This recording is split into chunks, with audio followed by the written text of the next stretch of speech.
Hello viewers, আসসালামু আলাইকুম। সবাই কেমন আছেন? আশা করি আল্লাহর রহমতে সবাই ভালো আছেন। এই তো একটা ছুটির দিন বলতে ভুল হবে, আসলে আজকে বাচ্চার পরীক্ষা শেষ হয়েছে।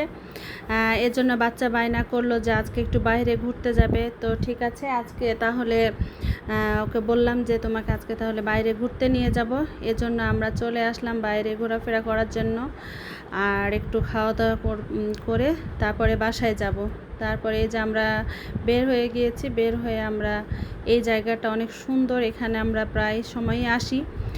একটু ঘোরাফেরা করার পরে আহনাপ একটু খেলাধুলা করে, আর খাওয়া দাওয়া করে আমরা পরে চলে যাই। তো এই যে এই জায়গায় আসলাম, এখানে বাচ্চাদের খেলার জন্য জায়গা আছে। এখানে একটা ট্রেন আছে, নৌকাটা আছে একটা, সেখানে অনেক আহনাপ ভয় পায়, একবার উঠেছিল ও। তারপরে এখানে কিছু ফুচকার দোকান আছে, এখানে অনেক মজার মজার খাবারের স্টল আছে। এখানে অনেক ধরনেরই খাবার পাওয়া যায়, চা থেকে শুরু করে ফিশ ফ্রাই, তারপরে নুডলস, মানে ফাস্ট ফুডের সমস্ত আইটেমই এখানে থাকে, আর খাবারগুলো অনেক মজার হয়। তারপরে আহনাব বলল ও বেলুন ফোটাবে। তো এই যে আহনাব এখন বেলুন ফোটানোর জন্য চলে এসেছে। তো এখানে ও 10টা মনে হয় বেলুন ফোটায়। তো 10টা বেলুনই ফোটাতে পেরেছে, এজন্য অনেক খুশি। তারপরে আহনাব এই যে বেলুন অনেকগুলোই ফুটায় ফেলেছে। তো বেলুন ফুটানোর পরে আহনাব এখন বলল যে মা আমি একটু খাবো। তো আমি বললাম ঠিক আছে, দেখি আশেপাশে কি পাওয়া যায়। তো দেখলাম অনেক মজার গরম গরম কিছু ডালপুরি আছে, তারপর সিঙ্গারা আছে, আর পেঁয়াজি আছে।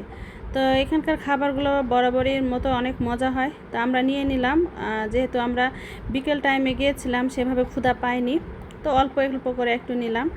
আর এই পাশটায় ফ্রেশ একদম শাকসবজি পাওয়া যায় বিকেলবেলায়। তো আমরা এখানে যাব, কিছু দেখি ফ্রেশ কিছু পাওয়া যায় কিনা। আর ওই পাশটায় একটা কোয়ার্টার, মেবি এটা রাজুকের কোয়ার্টার।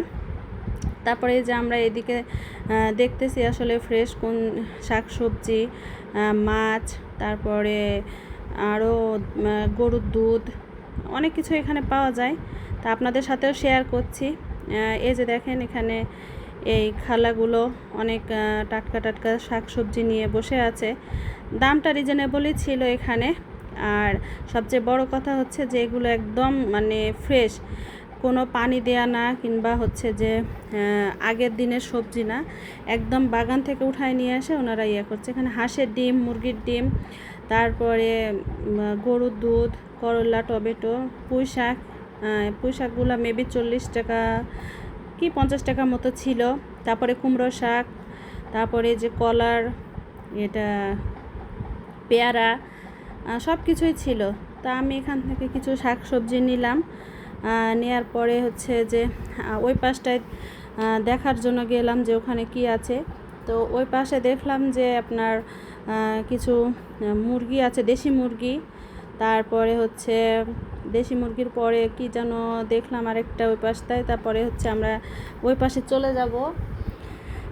এখানে সজনে পাতাও ছিল, যেটা ঢাকা শহরে আসলে সেভাবে পাওয়া যায় না, কিন্তু এই দিকে আসলে এটা পাওয়া যায়।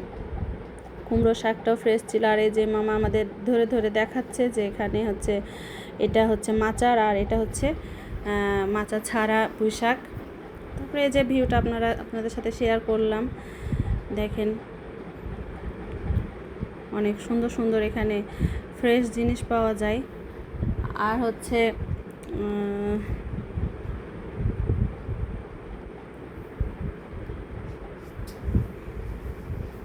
কাঁঠাল, এটা কি বলে, কলার থোর, আমরা কলার থোর বলি এটা।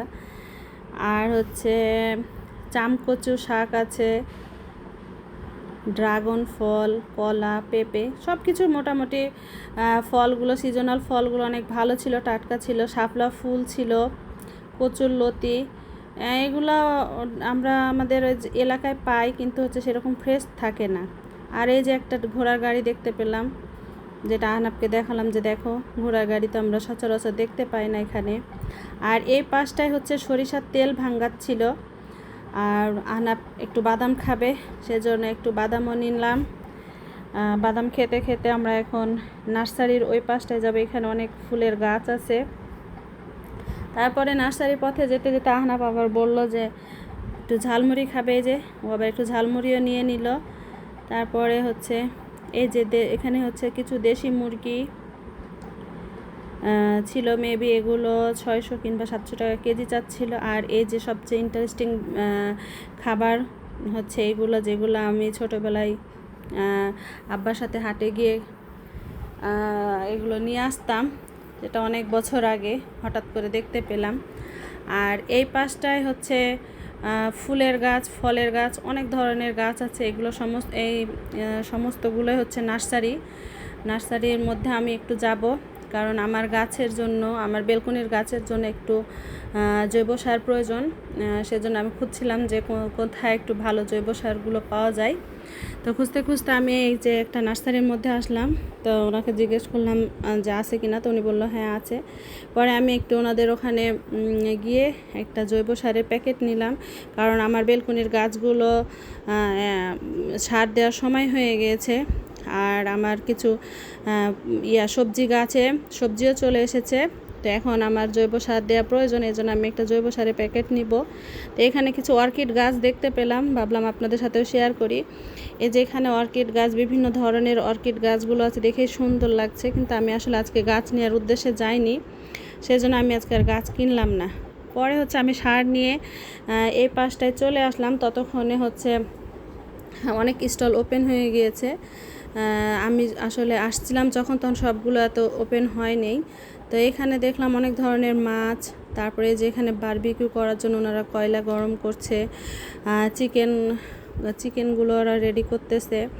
তারপরে এই পাশটায় হচ্ছে ওনারা ভাজাভাজির আইটেম করছে, এখানে হচ্ছে বারবিকিউ করতেছে। তারপরে এই যে আমরা এগুলো দেখতেছি ঘুরে ঘুরে। এখানে আপনার একটা সমুদ্রে কক্সবাজারের মতো মনে হচ্ছে, এখানে সব ধরনের সামুদ্রিক ফিশ পাওয়া যাচ্ছে, স্কুইড, কাঁকড়া, তারপরে অক্টোপাস, সব কিছুই পাওয়া যাচ্ছে। আর এখানকার মেন খাবার হচ্ছে হাঁস ভুনা। তারপরে আহনাপ একটু গাড়িতে উঠলো, ট্রেনটা ওঠার জন্য অনেকক্ষণ থেকে বিরক্ত করছিল। তারপরে এই যে এখানে আমরা এখানকার মেন খাবার হাঁস ভুনা, কলিজা ভুনা, তারপর এটা দেশি হাঁস, এটা হচ্ছে কালা ভুনা, আর হচ্ছে গরুর বট ভুড়ি, এগুলো ছিল চালের রুটি।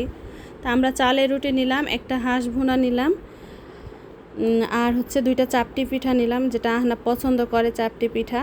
তো আমরা এই যে এখন একটু খাওয়া দাওয়া করব, আহনাপ এই যে খাচ্ছে। তারপরে হচ্ছে আমরা সব খাওয়া দাওয়া করে ইতিমধ্যে খেতে খেতে আমাদের সন্ধ্যা হয়ে গেছে। তো সন্ধ্যার ভিউটা অনেক সুন্দর, এই যে দেখে মনে হচ্ছে যে একদম কক্সবাজারের মতো ফিল পাওয়া যাচ্ছে। আসলে এখানে সব ধরনেরই খাবার পাওয়া যায়, fast food item, sea food আইটেমের মধ্যে। আর খাবারগুলো অনেক মজাও হয়। আর রাতের ভিউটা আপনাদের সাথে একটু শেয়ার করলাম। তো ভিডিওটা কেমন লাগলো আপনারা অবশ্যই কমেন্টসে জানাবেন। সবাই ভালো থাকবেন, সুস্থ থাকবেন।